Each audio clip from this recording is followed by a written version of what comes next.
So this grant from the Lilly Endowment is designed to a very specific and, in a certain sense, a very simple end.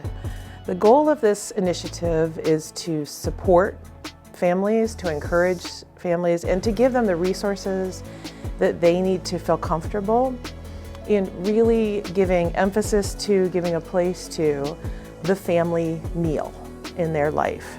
Part of that would be providing resources for prayers, maybe simple liturgies.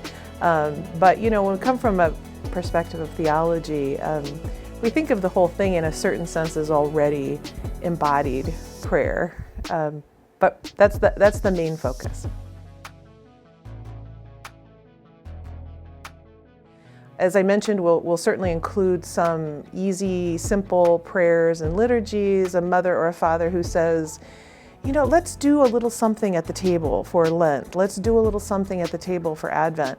But really doesn't have the time or energy to go begin searching the internet or even figuring out what they can pay for there. So we'll make it very easy for parents to just pull up a possibility for a quick prayer. And as I suggested, both connected to the church year, but then also connected to some of the big days in a family's life. So they'll find a quick, easy prayer at the dinner table when tomorrow is the first day of school, or maybe even at the death of a beloved pet. When I know I've had the experience, and some other parents have had the experience of having a small child, turn to them and say, "Let's say a prayer," and the parent just really doesn't know what to do next. So those kinds of things, also some more concrete resources. We are absolutely at a moment where, frankly, a lot of families are struggling to get food on the table, and this initiative really wants to take account of that and look for ways to give recommendations, suggestions, listings of resources. How is it that we can assist people in any way we can to reduce some of that stress? But to be honest with you, I think the more important component of this is the way that we want to make those resources available. And that is, in a way, very much integrated into the life of families, the life of parishes, the life of Catholic schools, and the diocese. So, for example, our diocese, like many others, is moving toward a model where couples who show up for marriage preparation are not just slotted into a class, but are assigned to a mentor couple. And one of the things that we'll do in that process is really encourage them to make a meal or many meals to be part of that mentoring process. And these resources, I think, will serve both the couples who are themselves being prepared, but also those who are doing that preparation, those who are mentoring, but are glad to have any helps that they can in doing that. Then also, it'll be incorporated into baptismal prep for families. Families show up with the beautiful intention of having their child baptized, and lots of good intentions about some kind of formation in the future, but that can really be daunting. What should we do now? What are we supposed to do now? And this initiative hopes to step forward and say, listen, there are a lot of important things for you to do, but think about this one thing as a kind of foundation for your family going forward to really prioritize this shared meal. And then finally, for kids who are preparing for their first communion, the initiative will reach out to families through parishes and also through Catholic schools to help draw that connection a little more clearly between the everyday table where we sit and feed each other and serve each other, and the sacramental table to which we invite children at a certain age.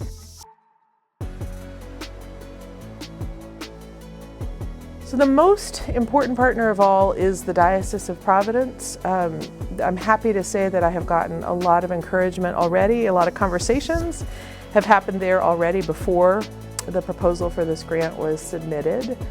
Some of the sacramental preparation will happen very much through channels that are already existing, people who are involved in marriage prep or baptismal prep, etc.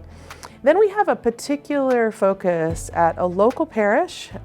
St. Pius V is a parish that sits right across the street from Providence College. A number of students are familiar with it. Our students often go over and volunteer there. And there's an important connection also in that St. Pius V parish and school are administered by Dominicans. The pastor of the parish is always a Dominican, the principal of the school is always a Dominican sister, and so there's a really important shared spirit there of Dominican spirituality and mission. In that parish in particular, we'll begin with a focus there, thinking about different kinds of preparation, but especially thinking about the children in the second grade classroom who are preparing for their first communion. And I think that's really fitting to have that immediate, local, concrete connection. And then I think also there's just some wisdom in any kind of initiative like this in finding a specific place where you can dig in and work it out and get feedback and figure out what's working and not working, and then see how these resources can be offered more widely, which is certainly what we're hoping to do as a second step. I think you could say it this way. The most important purpose of this project is to look for ways that parents can feel empowered and the children in those families can feel included as full participants in that small but really important ritual of the family meal. So PC's sponsorship here is absolutely essential. This is a very large grant, and we are benefiting tremendously from the resources that PC brings to bear in submitting the proposal to begin with, but also then in administering funds, et cetera. We will end up hiring more than one person to assist in different ways. And to my mind, it's just really a beautiful way, an appropriate way, a convenient way for PC to live out the mission that they have long had of connection to the church, connection to the local church, and connection to the surrounding community. I think we at PC in general enjoy pretty positive relationships with the surrounding community, and this is just another way to continue to build on that.